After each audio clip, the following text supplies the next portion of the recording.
నన్ను కూడా ఒకసారి 4AM బిర్యానీకి తీసుకెళ్లి సామి అని ఒకటే రచ్చ నా భార్య.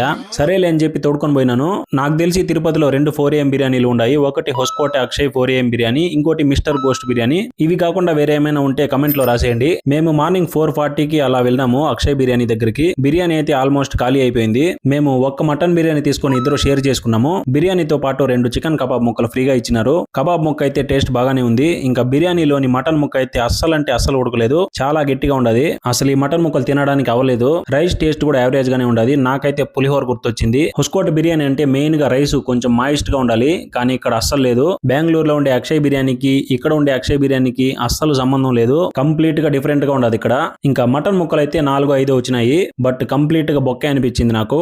బెంగళూరులో ఉండే టేస్ట్ ఇక్కడ ఎందుకు రాలేదని అడిగితే అక్కడ యూజ్ చేసే మీట్ ఇక్కడ యూజ్ చేసే మీట్ క్వాలిటీ వేరే అని చెప్పారు. అది పక్కన పెడితే ముక్కలు అసలు ఎందుకు ఉడకలేదు అనేది నా డౌట్. మీరు కానీ తిరుపతిలో ఉండే 4AM అక్షయ్ బిర్యానీ తినుంటే మీకు ఎలా అనిపించిందో కమెంట్ చేసేయండి. ఈ వీడియోని మీరు ఇన్స్టాగ్రామ్ లో చూస్తా ఉంటే మన పేజ్ ని ఫాలో కొట్టేయండి. యూట్యూబ్ లో చూస్తా ఉంటే మన ఛానల్ ని సబ్స్క్రైబ్ చేసుకోండి. నెక్స్ట్ వీడియోలో కలుద్దాం. అంతవరకు సెలవు.